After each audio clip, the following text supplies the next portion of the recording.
What is up, everybody? Welcome to the Movies That Make You podcast. Season 2 is in full gear, and so we are super excited for what we got going on this season. Just to let you know what that means, we still have our weekly Prepisodes where we discuss movies to watch in preparation for a new release hitting theaters. I got my buddy POPpaGoss on those each and every week. Those drop on Mondays at 6 a.m. Also, we have our Creators Conversations. This is where we're interviewing people from the business and beyond to discuss what they do to create and how they create their art. So be on the lookout for that on YouTube. We're also doing our monthly watch-alongs where we pick a movie to watch. We live stream our conversation while we're watching the film on YouTube. This week, we've got Mummy May I. We're inviting the Horror Cat Dad back to have a fun conversation about another Universal monster, the Mummy. We'll be discussing the original Mummy, the first Mummy with Brendan Fraser, and the Mummy with Tom Cruise. We hope you also check out our website at moviesthatmakeyoupodcast.com. There you can see all of our social links. You can listen to the podcast. You can watch the podcast. We also have our merch store. You can find tons of merch for Movies That Make You and our friends. We also have a link to our letterbox where you can see all the movies that we watch in preparation for the new releases, but also the movies that make you laugh, the movies that make you cry, the movies that make you scream, and everything in between. So before we get to this week's episode, let's check out what we got coming up on the Movies That Make You podcast. Next week, Kristen's going to be on the show. We're going to all be discussing musician biopics in preparation for Michael being dropped in theaters that Friday. We'll be discussing I Want to Dance with Somebody, Ray, A Complete Unknown, Back to Black, and Springsteen. We hope you'll join us. On April 24th, we're going to be doing a live stream of our watch along of One Cut of the Dead. This is a great zombie movie we've talked about in a couple of podcasts already this year. So we're going to be doing that live watch along Friday night at 9 p.m. Central. And we're going to be inviting Kyle Valet and Aaron Anye, the creators of ZombieCon Volume 1. They're going to be back for the live stream. We're super stoked. So it's POPpaGoss, myself, and ZombieCon. We hope you'll join us. The week after that, we're prepping for The Devil Wears Prada 2. Kristen's going to be back again. We'll be talking about a bunch of fashion movies such as Cruella, The Intern, Confessions of a Shopaholic, The Devil Wears Prada, and Legally Blonde. The week after that, we are kicking off Star Wars month with our first of 3 Star Wars episodes with Scott, Raymond, and Chris Valentine, who are going to be our experts for those weeks. May 4th, we've got the Animated Galaxy. We're going to be talking about all of the animated shows in preparation for the Darth Maul finale that drops that night. The week after that, we're taking a break from the Star Wars month for 1 week of Mortal Kombat. We're going to have Zeke back on the show to talk about the 90s versions of those films. And then Josh and I will discuss the most recent R-rated version. And we're excited for the new one that comes out. We hope you are too. Hope those episodes excite you. So without further ado, let's get to the podcast. We are back with another episode of the Movies That Make You podcast. I am Sprang, and my co-host is here, Mr. POPpaGoss. What's up, buddy? Hello, everyone. And we've got our good friend of the podcast, Horror Cat Dad, is back. Welcome to the show, bud. Thanks again. Thanks for having me. Absolutely, man. We had you on a few months ago for Frankenstein, and you were gracious enough to come back to talk about the Mummy. This is another Universal Monsters kind of IP. I'm interested to kind of see where the new Lee Cronin's Mummy goes, because it doesn't look like it follows the normal storyline as the other ones did. But we're going to get into the Mummy from the OG Mummy. We're going to talk about the Brendan Fraser Mummy, and we're going to talk about the Tom Cruise Mummy. And we're going to have just a good old time here. But before we do that, let's kind of just do a little catch up, man. Josh, how's your week been? My week's been good. It's starting out crazy per usual. My wife's sick again, but with something different this week. But yeah, she's just resting, so hopefully all the meds will be better. My son's back to full health. I mean, he's in the other room right now, but he's back to full energy, which is great to see. He's off school this week for spring break. But he still has like ABA therapy and all that, so he's been going. He went today for a few hours, yesterday for a few hours. They're having a big grand opening for the place tomorrow, even though it opened like 4 or 5 months ago. So they close early tomorrow. But yeah, it's just been doing that, and then I definitely need to film some stuff, and I have a couple of shorts that have been in my back burner for probably like a month now that I just have not gone back to finish. But hopefully I can get those out. And then I got some movie reviews that I need to do that people sent me, either their go watch their movie on Tubi and then review it, or I had an actor reach out to me on TikTok about a movie. I actually just watched it. It was on, I think it was also on Tubi, and it was like Teddy made me do it, I think is what it's called. But yeah, it had some uh small characters, but like famous horror people in it. Like CJ Graham was in it for a little bit, and Lisa Wilcox from Nightmare on Elm Street, or no, three and four, I think. Um, and then who's the other? Oh, Felissa Rose is in it for just a little bit. Yeah, so it's got a few bigger horror name people, but it was fun. The guy who directed it is like an effects guy. So it was like, I mean, it was cheesy for sure, but like the effects were pretty cool and fun. And so I watched that. I just got to do a review for that because the one of the actors from who played Teddy in the movie, he's an older guy. He reached out to me. It's Um, awesome. and then a British guy sent me. He was like, he's like, here, don't share this with anyone. But he's like, would you do a review for this short film? It's like 50 minutes long, so not quite a super short film, but I watched that one. It was really good. So I just got to do a review for that.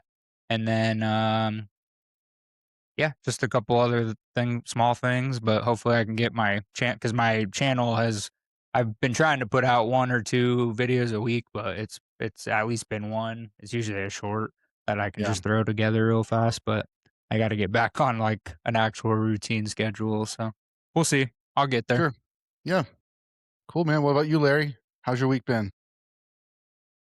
Not too bad. It's been busy. But yeah, I've gotten some stuff done, which is good. I've got some stuff come in as well, so I'm pretty excited about that. So yeah, I got some unboxings I need to do, and then I just did a giveaway on my channel for it was just like a random last minute thing that I did, and yeah, that was pretty cool. I still need to send that out to the person that won. POPpaGoss was one of the people that was on the Yeah, list it to. was fun. It was a fun little giveaway. Yeah, so Nice. yeah, it's pretty cool. I mean, beyond that, I have something. Yeah, I have something Universal Monsters related that I'm probably gonna do for my members only content, and then yeah, just other than that, I have some stuff I have to unbox that came in. Not just from a giveaway that I won, but also some Funko stuff that I ordered. Nice. That's cool. I actually was at Barnes and Noble, speaking of Funko, and I grabbed a couple of Wednesday and Enid combo packs, and looked online, and they were going for a fairly good amount, so I grabbed those up off the sale rack, and I've got those on eBay. I didn't realize that Funko actually has like a sell this on eBay directly in their app, so that made it super Hmm. easy. I just scanned the pop and scanned the box, and then I just said like, yeah, list on eBay, and it like had all the information Nice. input. So that was pretty cool. Um, I also have a laptop, on eBay too, trying to raise some money for Frightmare, because we've got a lot of signatures I got Heck to get at yeah. Frightmare. So very cool. Yeah. Yeah, Um, Frightmare is awesome.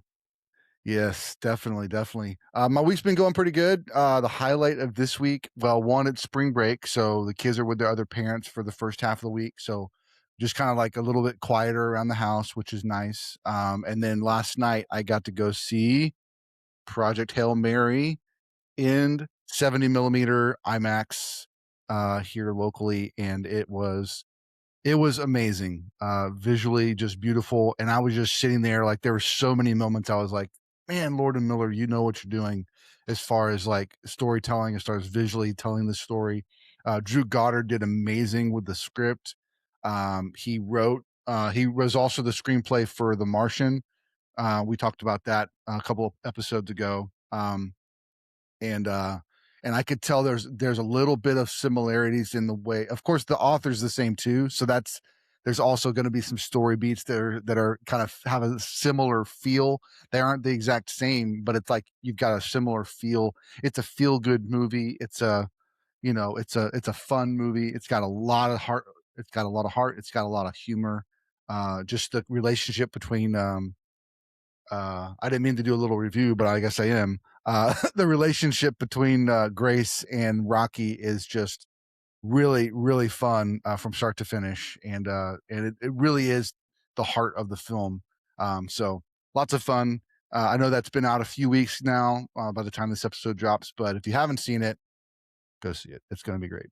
But yeah, had a good weekend. We went out to we have a place here in the locally called World Springs, where it's like basically just a ton of hot tubs that they have different minerals kind of in each hot tub to represent different parts of the world. So they've got like an Americas section, which is like, Mexico and South America.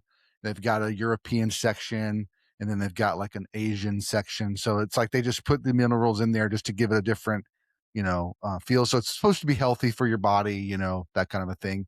But Wow, it's just like a nice resort type atmosphere that you can just get a day pass and just kind of relax, you know, relax in the pool. So that was a lot of fun. We went with some friends to that on Saturday, and then we did our Oscars watch along on Sunday night. That was a blast. Had so much fun with that. So it's been a good week. Good week. nice. Good. Cool. Well, let's before we jump into the movies, is there anything to be said about just mummies in general? Like, Larry, do you have anything that's just like anything that's just interesting about like where mummies, where they fit into your like kind of pop culture zeitgeist, I guess? Well, I mean, I guess it all depends on which version we're talking about because the original, which we'll get more into it when we talk about it, but the Karloff one, I love that look of that mummy. But then fast forward to the '80s when you got the Monster Squad, and then what they did with that mummy, that one looks really really cool, but it really doesn't do much.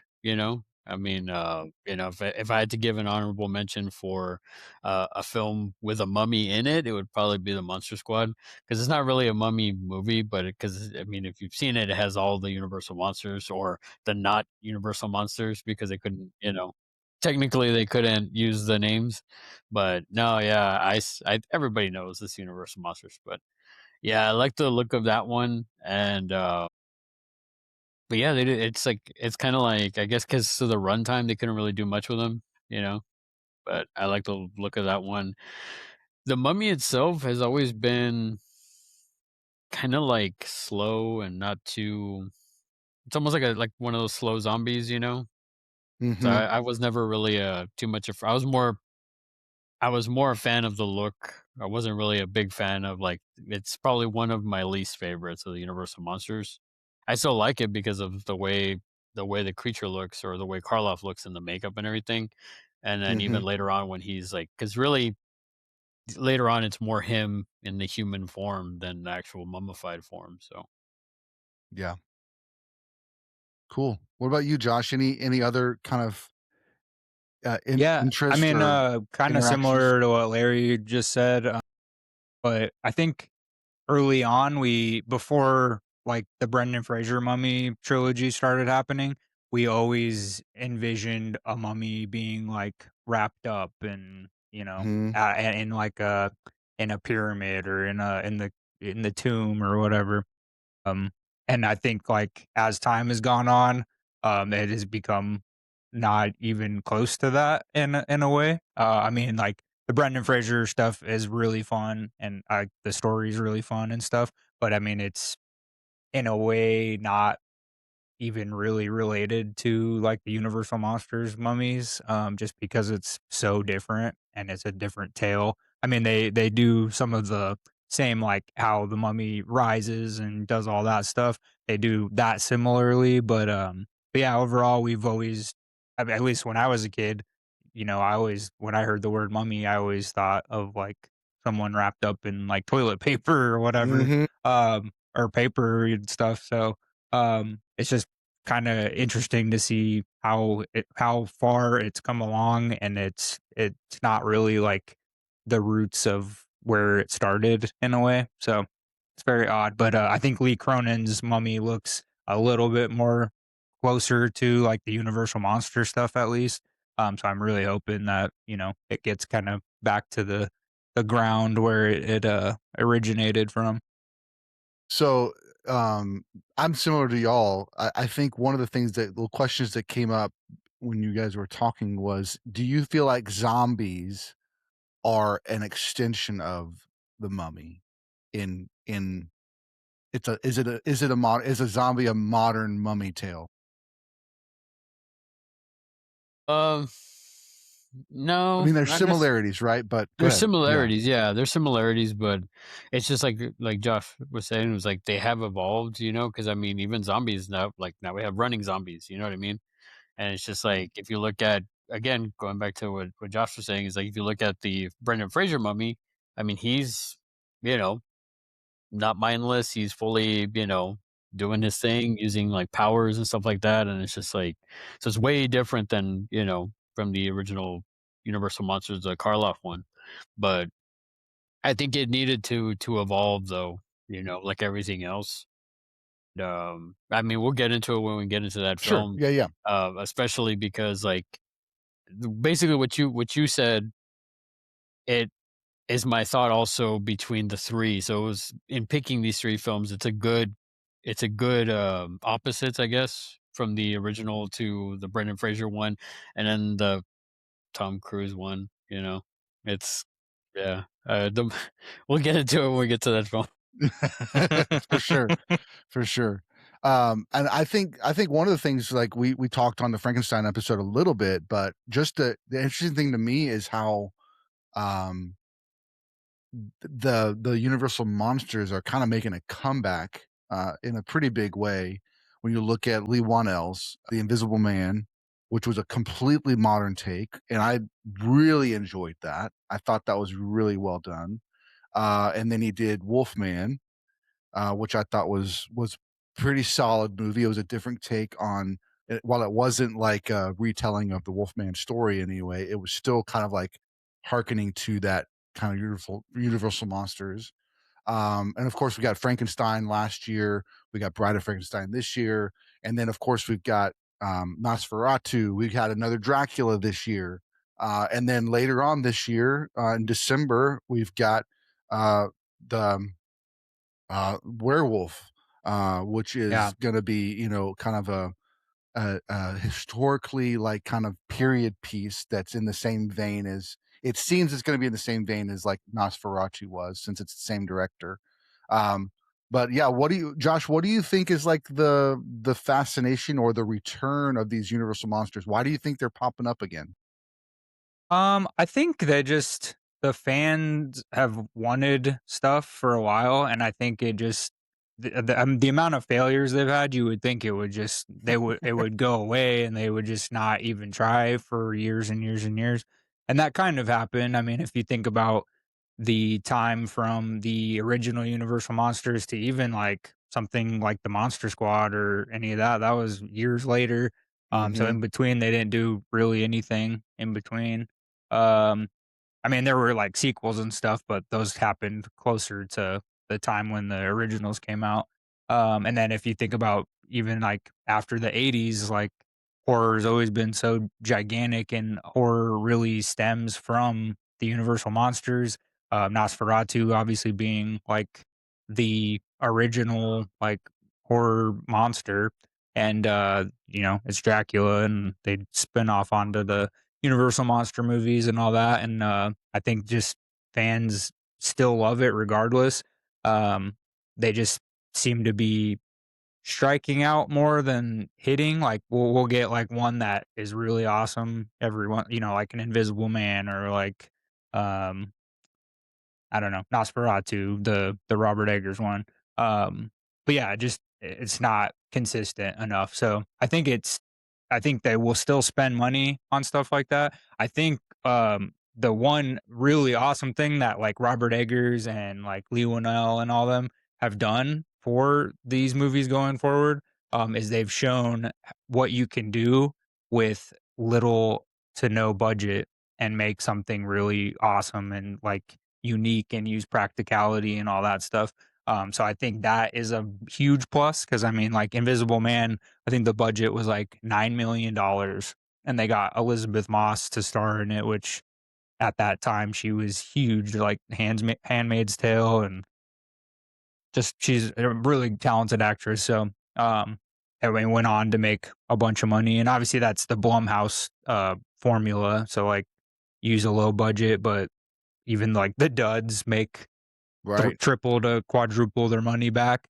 Um, so yeah, I mean it's exciting on that front. So I think um, honestly, like the one huge miss, obviously, so far is probably the Tom Cruise one, which we'll get into, just because that was treated like a They were blockbuster trying. film, Yeah. like a gigantic, like, well, and it's Tom Cruise, like it Mhm. doesn't get more action star than that. So um, yeah, I think they just wasted I mean, I think they just put too much money thinking like, "Oh, it's Tom Cruise, he sells money or he sells the movies and stuff, and we'll do it like that." And I just I was not, executed well, but we'll talk about that in a sec. But I think other than that movie, I mean, even the ones that weren't highly rated, still did well, well enough for them to continue to make movies to this day. So I'm excited to see where the future goes. I'm hoping that the Lee Cronin Mummy kind of like catapults them back into talking about the dark universe that they wanted to do, that they failed at originally. Mhm. Because I think fans would love to see a dark universe done properly, just for the new generation. So I think it's Yep. exciting. Were you gonna Yeah, I say mean something, Larry? Yeah. yeah, I was gonna say, I mean, I would argue that Dracula Untold was really good. Mhm. Oh yeah, Yeah. yeah. I feel like that I feel like that got a bum rap because or a bad rap because it's like I went to go see it in the theater and I was like, man, the effects were good. Hmm. All the story was good. Like I actually really enjoyed that movie and I was like, man, I can't wait for them because that was originally supposed to kick off the Dark Universe, right? And they left it on a cliffhanger, a little bit of a cliffhanger. And then it didn't do well, so they're like, "Oh, okay, so no, this is gonna be the new Dark Universe start," which was the Tom Cruise featuring the Mummy, and yeah, I yeah, we'll get into that that movie, Sure, sure, sure. Yeah, yeah, yeah, yeah. but I always tell people is like rewatch Dracula Untold. It's actually Mhm. pretty good. And I just saw a few weeks ago that they announced that Dracula Untold is gonna get a sequel, and they're Nice. bringing him back, to play Dracula, so that should be, Wow, it'll be, I mean, it'll be good. I was with you, like, I thought Dracula Untold was a lot of fun. It's got great, like you said, great effects. I think Luke Evans is great, and it told it from a different perspective, and it gave him a little bit more of a, kind of the modern take on it, but the powers and things like that he was able to do, kind of amped up everything. So I Well, and thought it that was didn't cool. lose money. I mean, it had a $70 million budget, which is still pretty big at that time. But it Mhm, made 217 million worldwide. So I mean, I know they spend a lot on marketing and stuff, but it came out at the video store when I was working there, and I mean, we sold out like mhm, that first week. We had DVD copies and Blu-ray copies, so I know it kind of hit its stride on home video and stuff. But I'm like with Larry. I think it sucks that like not word of mouth didn't really get out, like, that it was mhm, actually not that bad, right, and then people just I think at the time that it came out, I think there was just so much stuff out already, and people mhm, just weren't in the mood for it, I guess, but they still went and saw it. I mean, it made almost, it at least made its money back, so that's good. yeah, that's cool. Well, let's go ahead and jump into it.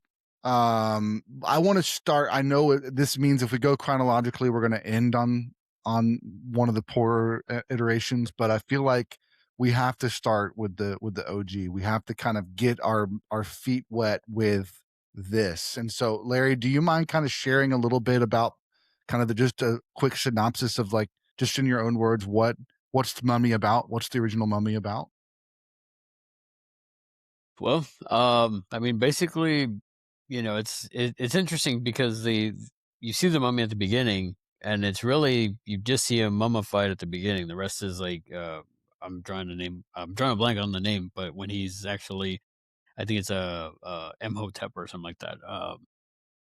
Yeah, so it's him through the rest of the film, and then the way Karloff plays it is just he has such gravitas with it, you know. And I think I mentioned in the Frankenstein podcast, I was like, see him as Frankenstein's monster, and then see him as this, you know, when you watch the film, and it's totally like different, you know. But he's still got that creepy.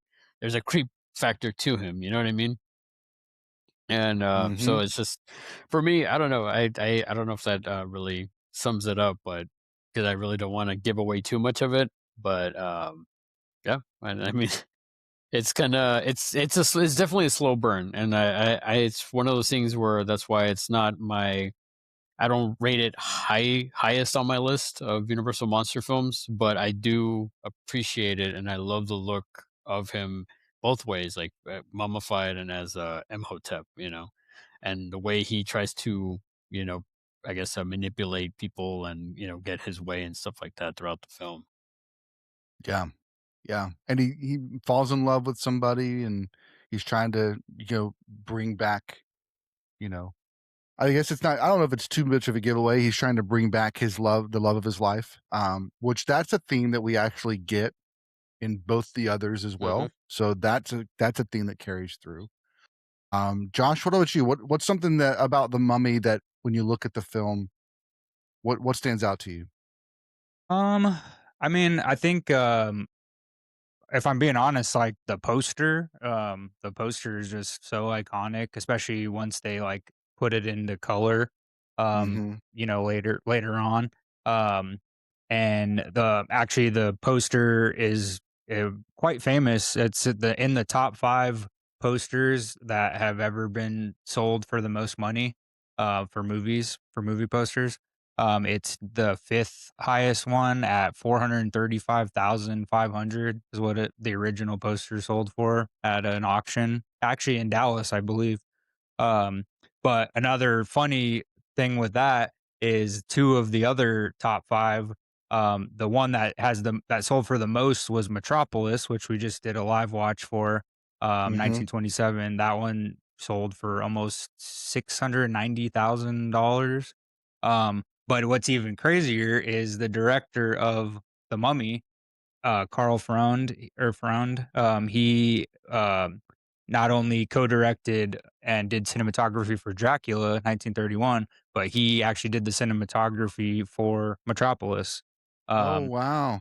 and then one of the other top 5 selling posters is actually Dracula 1931. So Carl Freund has his hands in 3 of the top selling posters of all, which I thought was crazy. Yeah. But yeah, he's a Oscar-winning, cinematographer. He won for a movie called The Good Earth, which I've never seen, in 1938. But yeah, I think, like, the poster just stands out the most just because I love the Universal Monster posters in general. Mm-hmm. And we talked about on the Frankenstein episode about, like, that's why The Bride, I think, is loved by so many, especially females, because like, it's just such a pop culture, like, just how she looks and stuff. The Mummy's kind of the same way, like, Karloff's name in big font and in different Mm-hmm. colors, and it's just very vibrant and really cool. Um, but yeah, it shares a lot of similarities. It's also unique because The Mummy is, because most of the Universal Monster ones are based off of, like books, like, fictional books. Um, and The Mummy is actually it's not based off of any book. It's based off of like the true story of like, I don't know how you say their name, the Tutankhamun's tomb or whatever, Yeah. Kentuck. from the Yeah. yeah. So Mm-hmm. it's like based off of something that really happened, which is more unique than the rest of them. And then one last thing about Karl Freund, which I thought was really awesome. He Years later, after he did The Mummy and Dracula and all that stuff, he actually was hired to work on I Love Lucy with Lucille Ball and Desi Arnaz. They actually hired him like personally to direct that, and this was like 20 years after he did The Mummy. And he actually is responsible for why we have um, the why we have reruns, but also why we have multiple cameras that shoot in front of a live audience for TV shows. That was his idea, like his technique. Because before that, they would just have like one or two cameras and they would shoot it live, but they would just do it twice. They would do two takes. So they do it like for the East Coast, and then 3 hours later they would do it for like the Pacific time zone. Um, but yeah, it was his idea and his technique to like put multiple cameras and put a live studio audience. That way they could have multiple angles, and then they'd also would have them all recorded so that they could later on show reruns and stuff, which is pretty cool. So just a fun. I mean, I'm kind of with Larry. It is a slow burn, but like it's got some iconic scenes. Not as iconic as like Frankenstein, and definitely not just Larry and I both love Creature from the Black Lagoon so much, so like it's definitely not close to that level, but it's still cool. I mean, Karloff was Frankenstein as well. So I Mhm. mean, he's two of the major Universal monsters, which is really cool. But yeah, it's fun. I mean, if you haven't seen it and you do like the monster movies and the monster flicks, definitely check it out. It's, completely different from the more, modern Mummy takes that we've had, which we'll talk about in a sec, but, it's still I think it's relevant to, monster lovers and horror lovers, so Yeah. Larry, I did want to come back to you before I kind of share mine because I kind of had you do a synopsis. But are there any other things about the movie that you think the audience should know about that really resonate with you about the Mummy? A little bit to piggyback off what Josh said. I mean, aside from because he mentioned the poster, but it's just like I still love the look of the mummy and of him as the mummy, and it's just it looks decrepit. It looks, so while I did say it's like probably my least favorite of the films, doesn't mean that I don't like it. It's more of like, since it is a slow burn, you go into it, especially nowadays, if somebody who's gonna go and watch it, like they're gonna go into it, you're gonna see him at the beginning, like, oh man, and then it becomes, Imhotep, and you don't really see him mummified after that. And it becomes more of a love story, tragic love story sort of thing, But it is a slow burn, and I do recommend people checking it out because it is one of those things where, like, if you're a fan of Frankenstein and you're a fan of Karloff as Frankenstein's monster, it's like I told you, it's like just to see the range between Frankenstein's monster and this and the Mummy and Imhotep, because essentially the Mummy and Imhotep are two different characters, but they're the same character. If that Hmm. makes any sense, you know what I mean? Yeah, yeah, absolutely, absolutely. Um, a couple of things I wanted to mention was the Tchaikovsky score. I didn't know that this music was.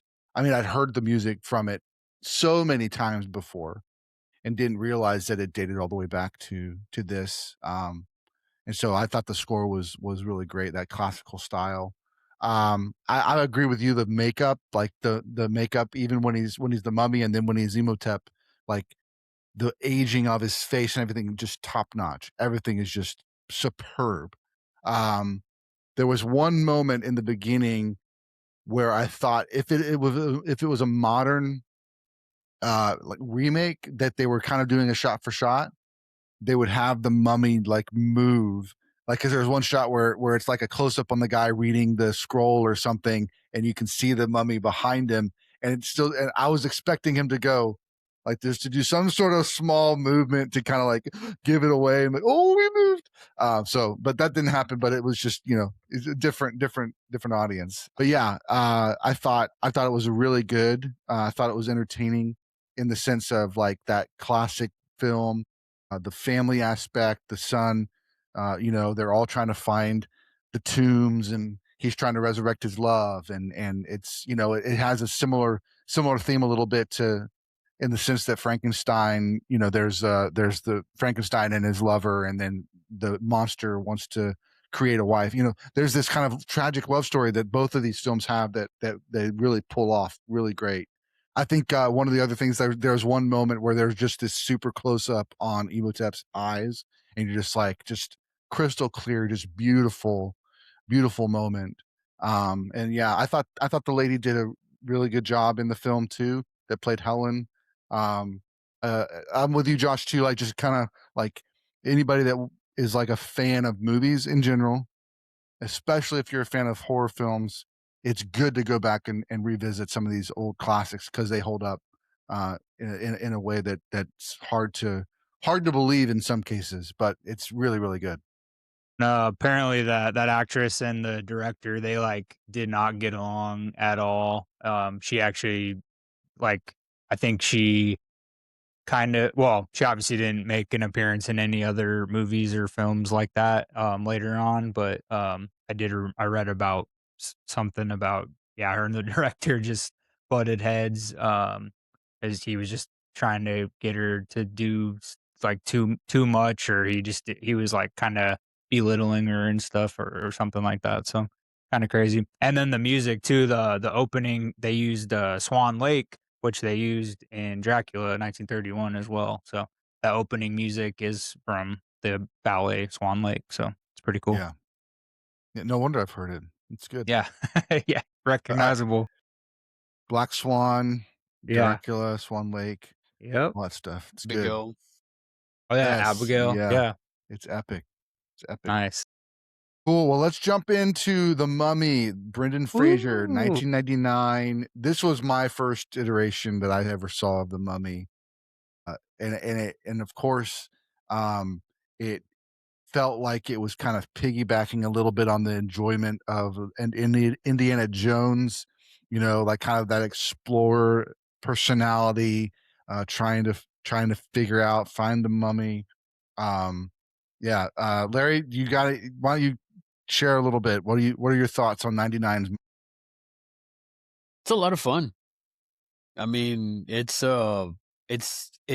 like y'all said. I mean, it is different compared to the original, but it's as you said. It has that element of the I guess the suave, almost Indiana Jones adventure, and the way that Brendan Fraser plays it, he plays it like a sort of like a like maybe like a 50s explorer. The way Mhm. he's kind of like chest up, and out and everything, and it's a lot of fun. Arnold Vosloo as the mummy. I Yeah. mean, he's awesome in everything, but I mean, him as a mummy, he's imposing. And it's like I said earlier, in this one, they have him different. He's actually using his powers and doing all this crazy stuff, like with the whole desert thing. And I mean, not for nothing, but Mhm. even I have to say, the effects for this being 1999, pretty solid. Mhm. And then it's got some funny elements to it, like the banter between him and Benny, and even Mhm. the other Americans that they're trying to race each other to see who gets like the book first. And Yeah. uh, and then also uh you got the horror element of like the part when I can't remember the guy's name, but when that scarab or something, the beetle goes in him and it's like crawling up Mhm. Yeah. it's like, oh my god, man, I forgot how good that looked. When I rewatched it, I was like, wow, that actually looks pretty legit. Yeah. And I mean, some of the CGI is kind of, it's dated, right? But it's not as bad as, I mean, nowadays there's some CGI that looks horrible, but Hmm. I think they did a really good job with this one. It's a lot of fun. I highly, if you haven't seen it, I definitely recommend it. And then supposedly we're getting a part 4. So Yep. Yeah, there've been talks about it with Brendan Fraser's kinda comeback. That they've talked about it, so that's fun. Uh, America's sweetheart, Brendan Fraser. I know. Well, you, Josh? Yeah, piggybacking off what Larry said, I mean, it is a blast. I remember being a kid, let's see, 99. I would have been 11 at the time, but I remember seeing it in the theaters and, just having a blast with, like, I think I brought a couple friends with my parents, or my dad maybe took us to go see it. It had a lot of really good marketing too. I remember, like, commercials used to Mhm. come out on TV, and, like, they had the Happy Meal toys, like, the McDonald's Mummy toys were really cool, and it was just a fun time, and I had already seen Brendan Fraser quite a bit actually, even though I was a kid. Like I grew up watching Encino Man and even like George of the Jungle, which I think is what Mhm. got him the movie in the first place. His George of the Jungle movie, which is fun as another fun one. Um, and to also what Larry was saying, like, and you both were saying, like, kind of an adventurer.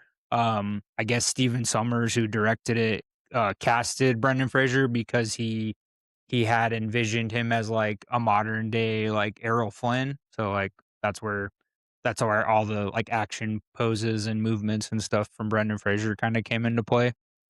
Steven Summers, I mean, he's a pretty solid director for the most part. He did a lot of fun movies when I was, growing up. He did Adventures of Huck Finn, which was a Disney movie with Elijah Mhm. Wood and Yeah. I forget the other actor who played Jim in that, but he did that one. I think he also wrote Huck, or what was it called? Huck and Finn, the Disney movie with Jonathan Taylor Thomas. He did a movie called Deep Rising with Treat Williams, which is a crazy bonkers action flick. It's pretty fun. He did a really awesome live version of The Jungle Book with Jason Scott Lee Yeah, yeah. playing Mowgli. And that movie still to this day is like really hard to find on physical media. I remember when I worked at the video store, people would always come in and ask if we had it, and like the DVD was super out of print. And um, I would love to track down. I'm hoping that someone will buy the rights to it and like release it or whatever. But really fun version of that. He did a really fun one with Anton Yelchin that was similar to The Mummy called Odd Thomas. If Okay. you guys have never seen I've that, heard it's of a that. really I love Anton Yelchin. I miss him a lot, but that's a really fun movie. So yeah, he's just kind of like a actiony, adventure type Mhm. filmmaker.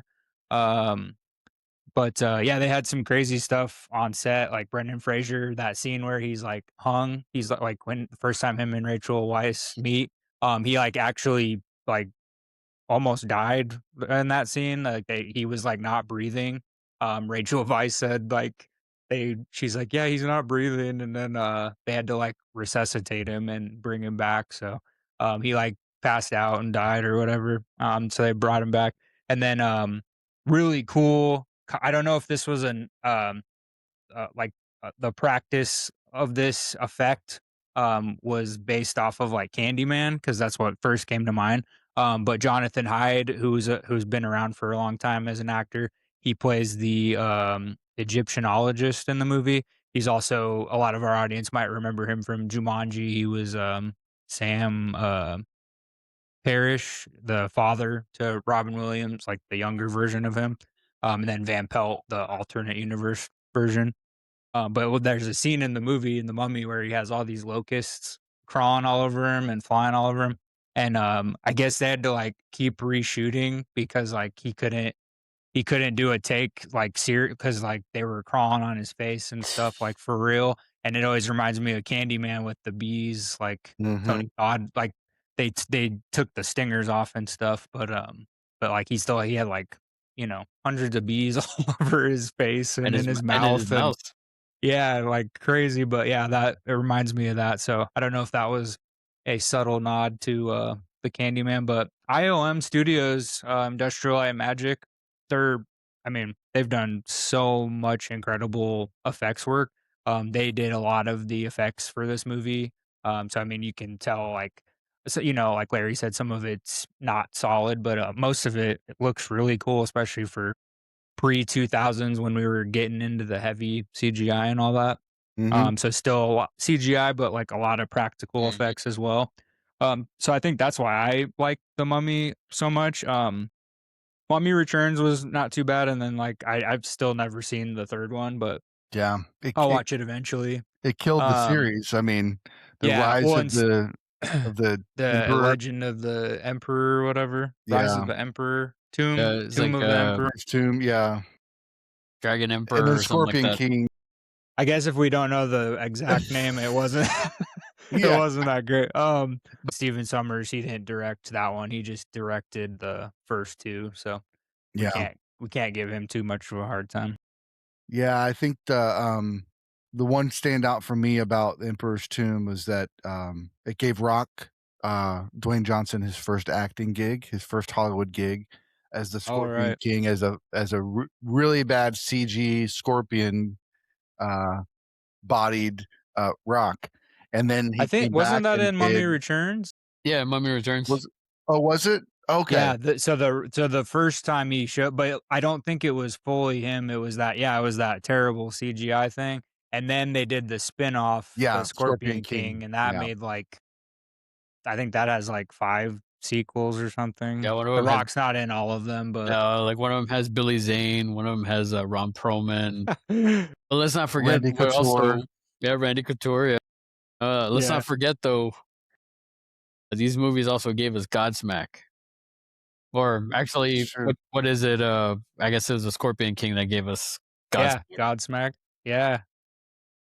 that's Yeah, that's good. the other thing is that was back when, like, the late '90s, that's when, soundtracks were, like, I mean, it was mostly Starting to blow up. Yeah. rock music and stuff, but, yeah, I mean, go back to, like, 90, even, like, '94, like, when The Crow Mhm. came out.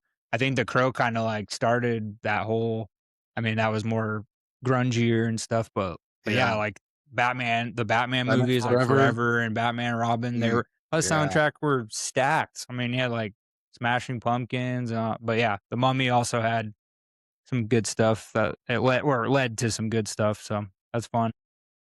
I have to say, this movie introduced me to Rachel Weisz, Mm, and I've never been the same. right? Even watching it this time, I'm like, "Man, she was so cute." My goodness, it's crazy. She's just so Um, proper. She's yeah, like and every they role she plays, you're like, Well, except when God, she you're like, starts like drinking, she's like, yeah. oh right. One of the things I did wanna comment on, and I say that a lot, but, this is the same mummy as the original mummy, Imhotep. Is this so it's somewhat saying, "Hey, this is the same mummy. We're just telling the story in a little different way." So I thought that was cool. The zombie army, also the fact that the mummy, Imhotep is trying to regain his strength by absorbing and, like, sucking the life and souls out of humans.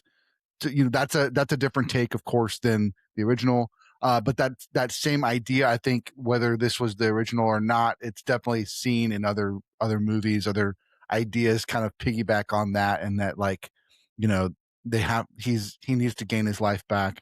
I mean, that one scene where the scarab, like, crawls into his mouth through the hole in his mouth and then he chews that was just gross. But that's there.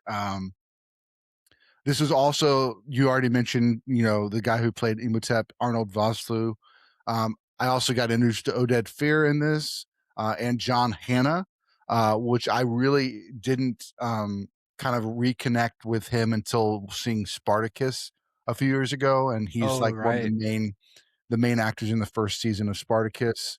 Um, but the zombie army is super cool. The Sandstorm stuff is cool, especially when it kind of formed the face of a mummy, which I think the Tom Cruise one tries to copy as well, with bugs instead of sand.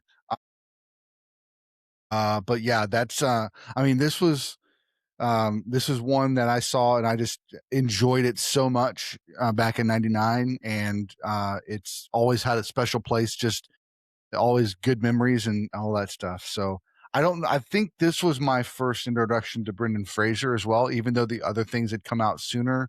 I hadn't seen Encino Man before this, and I hadn't seen George of the Jungle. I don't know that I've ever seen George of the Jungle. I think I might have been a little older than I know I'm older than Josh because he likes to point it out a lot. Um, but yeah.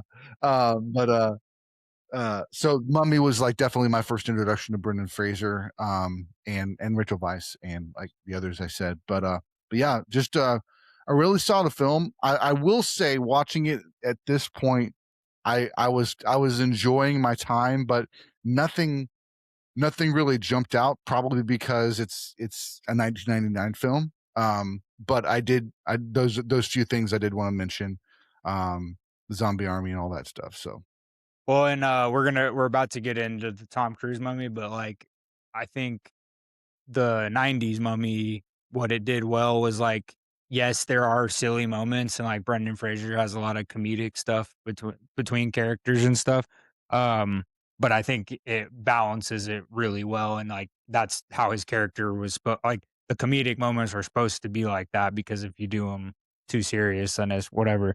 I think the Tom Cruise one, like, lost sight of that, and they were trying to mimic that, and it's not. They just went full comedy, I think, so, I don't know. Very strange. Yeah. I definitely Strange agree. approach there, Cotton. What was Yeah, I that, Larry? definitely agree what you were saying. Because and we'll get into it more with the Tom Cruise one, but like the humor worked in the Mhm. 99 Mummy. Like there was not a point in it where like the humor felt like cheesy or forced.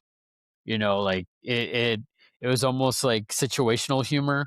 You know, and him being like the scoundrel, like think of like Han Solo or something like Mhm. that. And I felt like it worked really well. Now you know, go to the Tom Cruise one, like I don't know what they were thinking with trying to have humor in that. It made and then just what's his name, Cruise trying to force it, and I don't know, just yeah, we'll get into it more. But no, Yeah. I will say this: I dogged on some of the CGI, but I mean all the sand effects, all the like the face in the sand, the face coming out of the sand, the Yeah. sandstorms, all that stuff looked amazing. Like even like we're watching it Yeah. for this, I was like, wow, this looks really good. The things that really, the things that didn't stick for me, or the parts I was saying, the CGI mummy, it looked a little too, janky. It, even this the mummy army or whatever, even some of them looked pretty good, and some of them had like their little here's and there's that was kind of like kind of dodgy. But again, it's 99, But beyond that, I have to really say the sandstorm stuff is what really, like, man, they did it looks beautiful. I Yeah, think for it sure. still, even till this day, I was like, wow, man, it still looks good. Yeah. And then one other thing I did want to mention too, that's similar to the 1930s version is that again, Imhotep is trying to resurrect his love of his life. So I think the Mummy 99 is truly a remake of the Mummy 1930s 32. And then now we're going to get into the Mummy 2017, and it's I don't know what you would call it. It's not a remake. We have Amunet instead of Imhotep. Amunet is played, I mean, by the beautiful Sophia Botella, and she's a princess who is killed and mummified into this prison casket, prison tomb, and then they break her out by accident, and she is not seeking a love as much as she is seeking another, like a male god to be by her side and to help her rule the world. So that's a little bit of the difference between where the first two kind of had a similar theme with the mummy and the mummy's goals. This is not love. This is power. This is I want to rule the world. Trying to, I think I feel like we've talked about it a little bit, but I feel like they were trying to turn up to 11 on everything because it's Tom Cruise, because we're going to go more action with it. Um, and I think for me, the reason that we've talked about the humor not necessarily working is we don't see Tom Cruise as a comedic actor. We don't. Sometimes it's hard to believe when he's telling a joke or he's doing something goofy. It's like, no, he's Ethan Hunt. He's Maverick. He he's got it all together, and so it's hard to see him in roles where they're like saying no, he doesn't. And so that was kind of like, and he's just a scoundrel. He doesn't seem like a scoundrel, and so I think that might be some of the thing that made it feel so weird and forced, was that we're trying to make Tom Cruise do something that Brendan Fraser did brilliantly, and it's not working for us. So that's just kind of my takes on the humor aspect. Larry, why don't you start us off? Anything you want to share? Anything that you liked about the Mummy before we jump into things we didn't like? Maybe let's do that. Okay. Love it. And honestly, to be fair, like when they first announced that it was going to be a female, I was on board 100%. I was like, man, this is cool. Like, I want to see, and especially like Sophia. I don't know how to say her last name, but I liked her in Atomic Blonde. I mean, she was in the Kingsman films, and I mean, it's like Mhm. I like Nice. her as an actress. I thought she has a really good look to her. When I was seeing the first photos of how she was gonna look, I was like, man, this looks like legit. And honestly, when you see her, even at the beginning, before when they're doing the whole, like, I guess, the beginning where they're showing her back then before they mummify her and everything, they bury her alive. I mean, it's like she's pretty vicious and brutal throughout the film, and I really like that aspect of it. Russell Crowe, spoiler alert, he's Dr. Jekyll, Mr. Hyde. He was great. I really enjoyed him. I mean, it's kind of hard not to like Russell Crowe, and I mean, in anything. I think Russell Crowe's the man. And I mean, even in Pope's Exorcist, I thought he was great. But no, I liked that aspect of it too. How he was like sort of like he was kind of collecting, all these things, and he was kind of a part of like the secret order to kind of, I guess, be sort of like the like, how do I explain it? Nick Fury and the Avengers. Yeah, yeah, yeah, yeah. And that was the thing. That's where I feel like they messed up with this one because they were trying to make it too Avengers like you said. They tried to make it, we gotta catch up with these. We got to do exactly like what Disney's doing or Marvel's doing and DC's doing, and that hurt DC as well in the long run with Batman v Superman. So but I won't go into that too much. But no, I mean honestly, if it hadn't have been Tom Cruise, if they hadn't have tried to put too much like I guess cheesy humor in it, like some of the cheesy dialogue, between like him and the other guy, Jake Johnson. I think it would have been a little bit better. That's probably the best parts for me. Was I like the viciousness of Aminette and even Crow. I mean, Crow's a savage in this film too. I thought, like I said, they were probably the best parts for me. Everything else was kind of like, okay, so now you're telling me Tom Cruise is indestructible, mm, you know, and it's kind of like, all right, well, he kind of is already indestructible in real life, I guess, because he flies planes and jumps across roofs and keeps going. So I don't know. Josh, how about you? What's some standouts? Maybe Yeah, some I good mean, things. I don't know. So, this was directed by Alex Kurtzman. He directed People Like Us with Chris Pine. But he's mainly only done like a few TV shows. And he did a couple like Star Trek like spin-off shows and stuff. So he doesn't have a lot of experience. So that right out of the gate is kind of odd to give him like a big, well, at the time when it was announced, like, that's a big deal, like, Tom Cruise in a Mummy movie that's gonna Mhm. launch this dark universe, along with some other films, but, then, while I was watching, especially the first, like, 30 minutes, I was like, "Why does this feel like a Mission Impossible movie?" And it might be because David Koepp and Christopher McQuarrie were the two main writers on this movie. And if those names sound familiar, Christopher McQuarrie has written and directed the last, what is it, 4. four Mhm. Mission Impossible movies.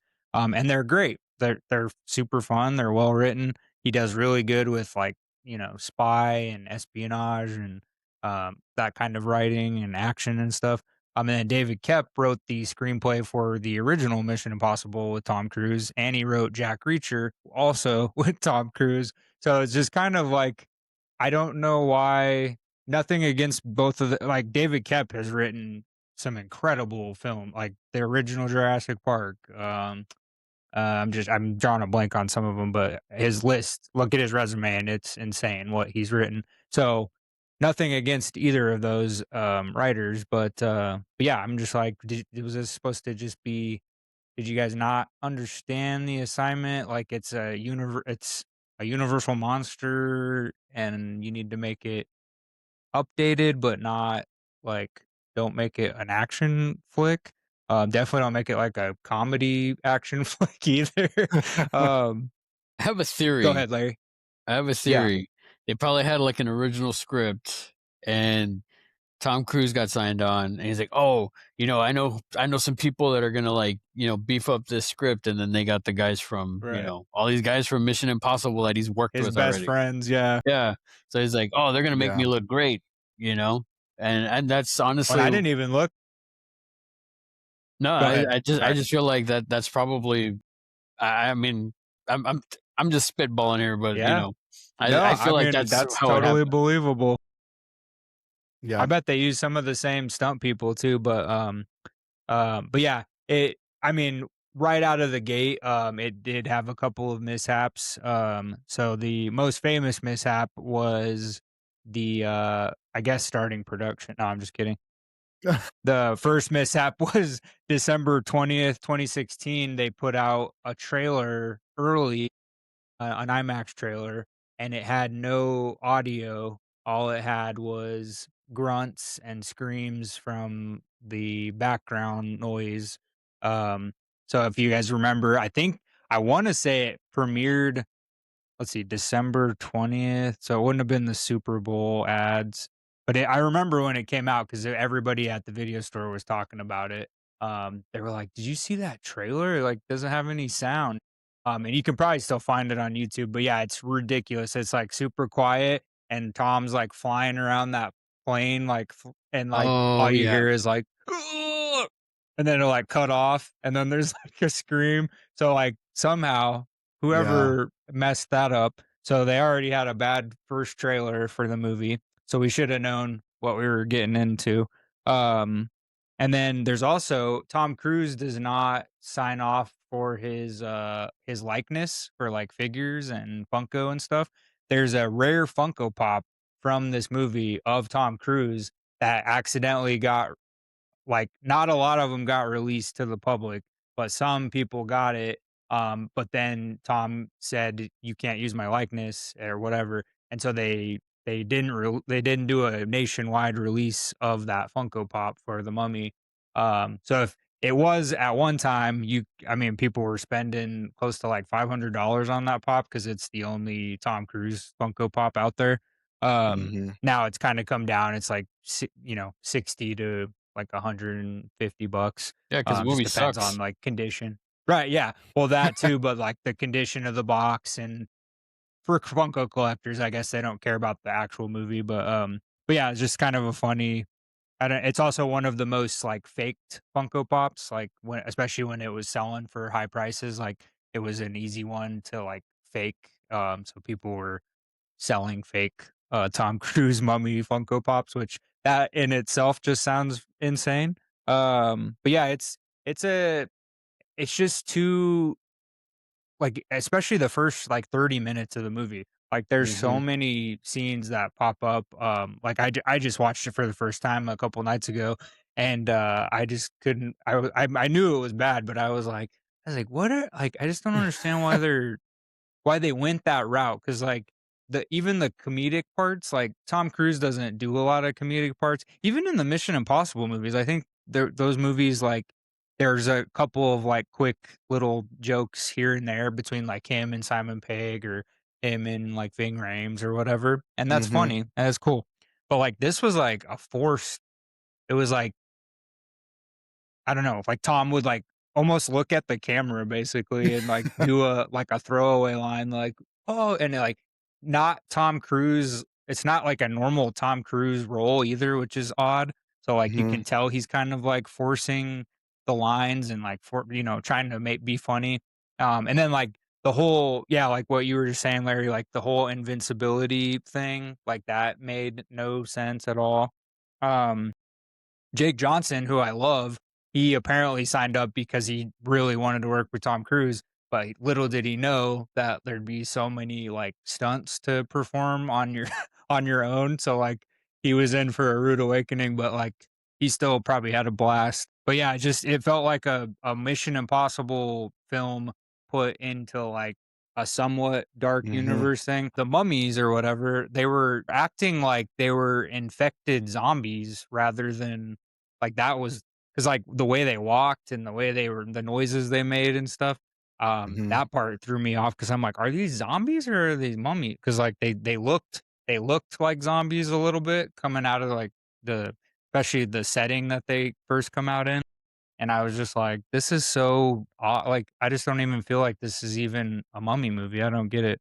Well, So yeah, what? I just No, Oh, go ahead. sorry to interrupt, man. I mean, I think it's like No, no, you're good. what Sprang was saying earlier. You know, it's like what's the difference between mummies and zombies. You know, and I think at Right. the time, I mean, Walking Dead was still pretty big, so I think that's kind of like another thing. They're like, oh well, we got to make our mummies like fast and this and this and and I like the viciousness of them. Like I like when you see them coming out of the tombs and then like the next scene you have they killed everybody in the tomb, and I was like, oh, that's pretty cool.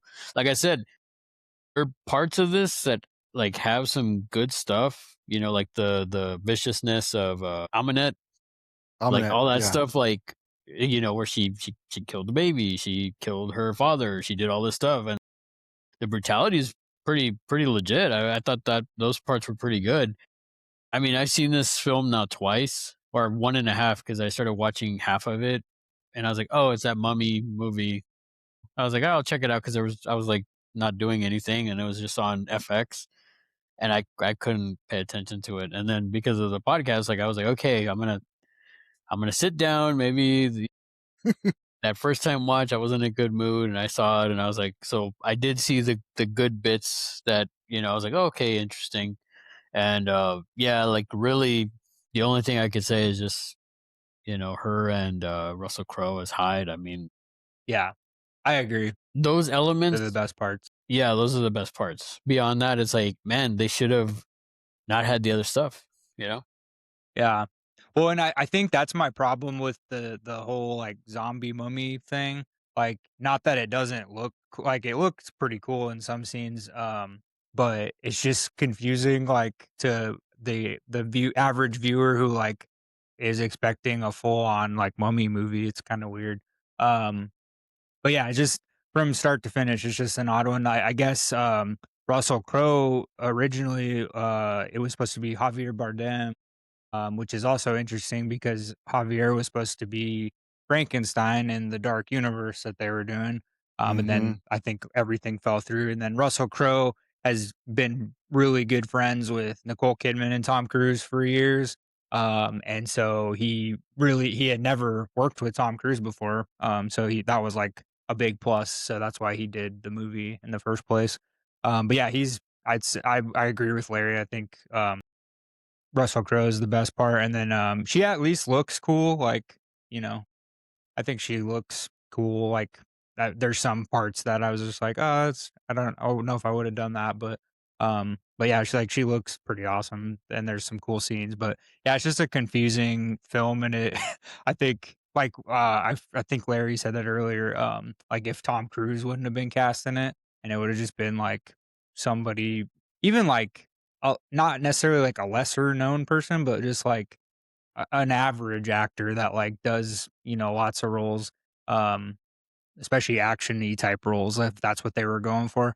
I think it would've helped the movie because, like, you put Tom Cruise in something, I mean, like, you're anticipating, like, a gigantic blockbuster. This was Tom Cruise's 2nd worst Rotten Tomatoes film, his number 1 was actually Cocktails, believe it or not, Oh, at wow. 9%, which is weird because like, Cocktails is I actually mean, awesome. that yeah. But yeah, I was shocked by that too, but yeah, Mummy got a 15% on Rotten Tomatoes, so The Mummy scored higher than Cocktails, believe it or not. It's weird. Crazy. Yeah. To piggyback on your kinda dark universe, like, they even, they had a photo shoot, and they'd Mhm. already announced Frankenstein, they'd announced The Invisible Man, Johnny Depp was gonna be the Invisible Man, uh, Phil Botella, and then Russell Crowe, and I'm sure they would've expanded if it had done well. I mean, and they were gonna Right. bring in, Luke Evans as the Dracula of this dark universe, like, they were trying to piece together, And they just put the cart before the horse. He even had an Entertainment Weekly cover article and everything, and just it just did not. After this bombed, they were just like, nope. All the producers left. Um, and I'm kind of agreeing with you, Larry, on why it went the direction that it did. I think the producers on it were like, and Josh too. Like they brought. It feels like that they. I mean, there's three people for the story, three people for the screenplay. It feels like there were probably a couple of different iterations and kind of like revamping of it to make it more Tom Cruise like. I really enjoy Sophia Boutella, and her visceralness in all Mhm. of her roles. I mean, she broke on the scene with, like you said, Kingsman Secret Service, with the blade legs. I mean, that was just brutal. And then she Love comes that movie. back in Star Trek Beyond a couple years later as the main villain, and then she's back in this as the main villain. I like Annabelle Wallace as an actress also. It's just she just wasn't given very much in this to be successful.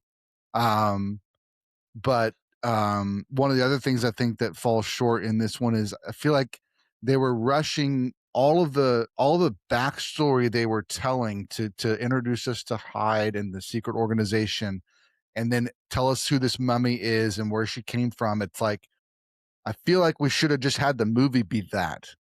And like, let's Mhm. just have Right. the mummy movie be her, at least the first half, something more than like what felt like a glorified flashback.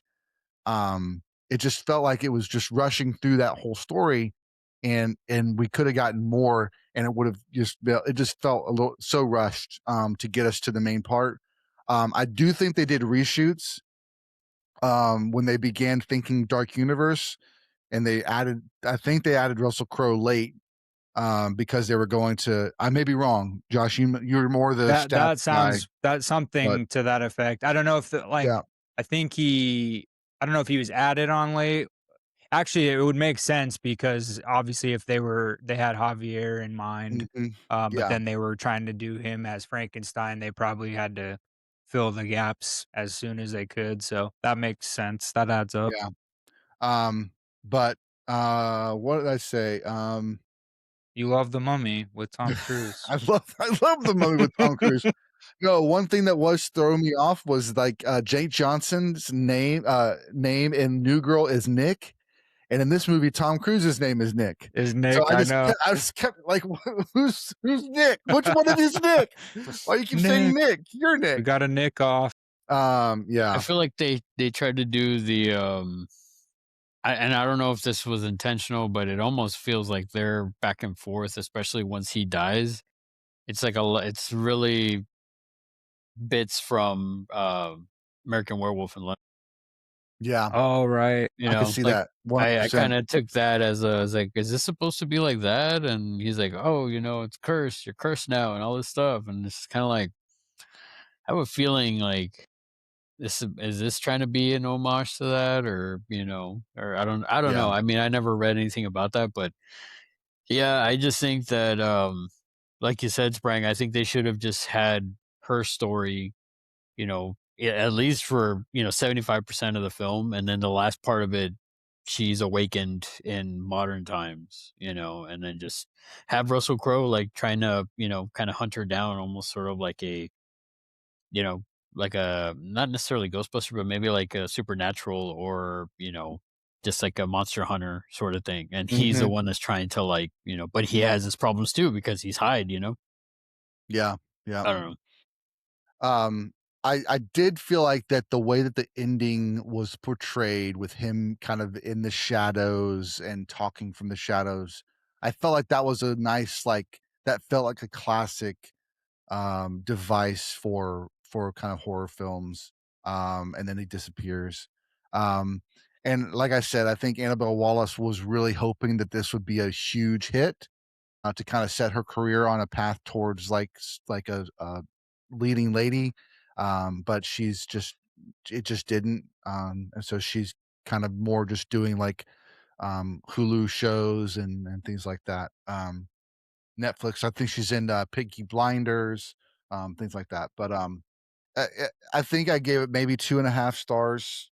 You know, it's like just turn off your brain and see some stuff maybe, It's but it's a popcorn movie, yeah, but basically. not Just don't yeah, watch not it and watch the 99 one. yeah, that's true. That's true. Or you could watch paint dry. You know, that'll That that's pretty fun.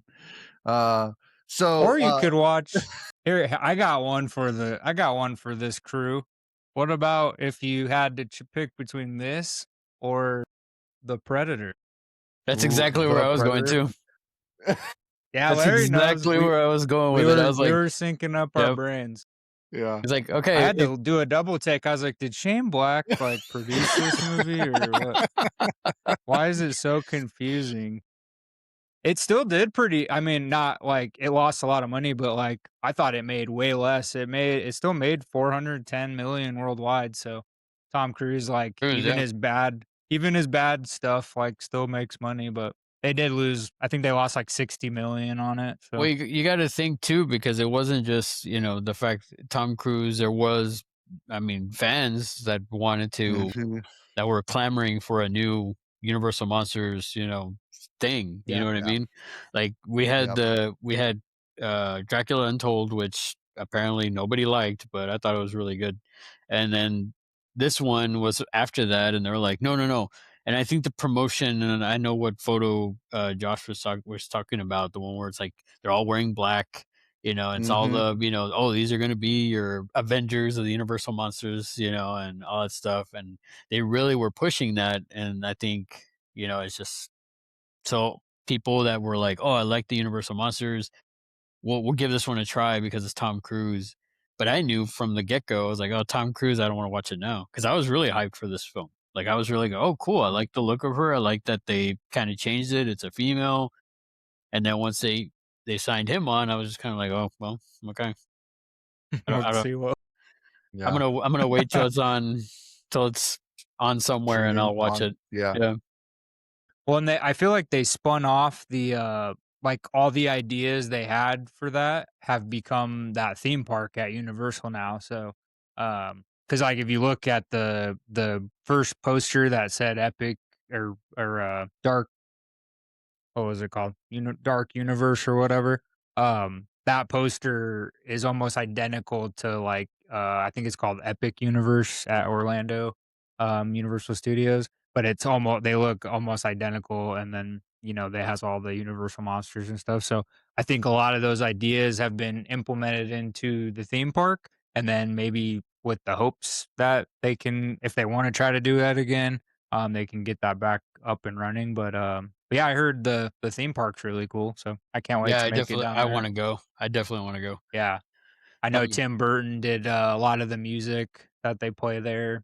Um, yeah, it's pretty, or not Tim Burton. I'm sorry, Danny Dan Elfman. Elfman. Danny I, Elfman. I was thinking Yeah. of Tim Burton's Batman. like Yeah. composer friend. Yes. Yeah. So Lee Cronin's Mummy drops in theaters this Friday. You should go see it. Why should they go Nice. see it, Larry? Why should they go see it? Because it looks like it's going to be different. It's not going to be, the Mummy featuring Tom Cruise. It seems like it's going to be a smaller story, a more contained story. And that, I think that's why, for me personally, that's why I really liked The Invisible Man. I think it was modernized really well. It was a contained small story. I really wish they would do a sequel to that, but I haven't heard anything that they are going to do it. But, again, it's one of those things where, like, if they can simplify the story, make it more, I guess, a modern take or something to that effect. I just want a small story and then Yeah. see what they do. I mean, to kind of go off on a tangent, if you look at all these old Universal Monsters films, they're not long. And I'll give you an example, like the Wolfman, for example. I think it's like an hour and 10 minutes, maybe less, and there's just so much in that. Dracula, same thing. It's a short film. There's so much in it. You know, I mean, heck, even the one we were talking about earlier, the OG Mummy, it's not that long. I think it's like 110, Hour 115. and 13 minutes, I Yeah, think. yeah, it's around there, and there's just like yeah, it's a slow burn, but it still feels like there's a lot in it. And I feel like that's what they need to do with these films, is not make it a big tent pole with like huge, we don't need Tom Cruise in these films. You know what I mean? Right. We don't Right. need The Rock to show up, at the end of, you know, this new Mummy film. You know what I mean? Yeah, as a cameo, Yeah, as a cameo. as a Scorpion King. Oh my God, could you imagine? No, he'll be in the fourth. Yeah, He'll be he's in the gonna come fourth back in Mummy the film. fourth with Oh, Brendan you know Fraser. for sure he's gonna be. I mean, they're That'd all be great. about those big blockbusters. They're all about fan service. So somebody's gonna pop up. I don't know. Maybe it'll be The Rock, but maybe it'll be like The deep cut would just be somebody else. singer from Godsmack. He just shows up somewhere in the background. Larry's Yeah. the one guy who's like, yeah, he stands up in the theater. That's Um, right. I called that. Lee Cronin, most recently was the director of Evil Dead Rise. Heck yeah. And Awesome he film. actually is cited as saying that Poltergeist and Seven are two of the main influences for his Mummy film. So that sounds interesting. That sounds smaller in scope, like to your point, Larry. And it's definitely a different take. I mean, this is not Emotep. This is not Aminet. This is a young daughter who disappears in the desert 8 years later, brought back to the family, but she is not the same daughter, it seems. So a real different take on this kind of idea of the bringing a mummy back to life. So very cool. Larry, thank you so much again. Always love having you on the show, and thank you, Yes, sir, sir. for being here. And anything you want to promote, anything you got going on, you want people to check out?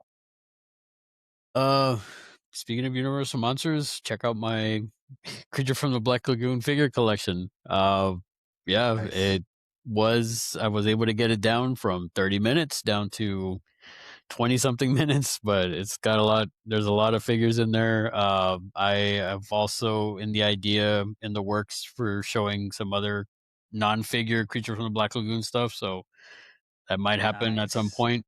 But yeah, I would say check that one out. Got some other reviews and stuff coming up as well. But no, and Very also cool. thank y'all guys for having me on, for sure. It's definitely a pleasure. Always, man. You're always welcome. Absolutely. Absolutely. Well, guys, thank you so much for watching and listening, and we'll catch you next week.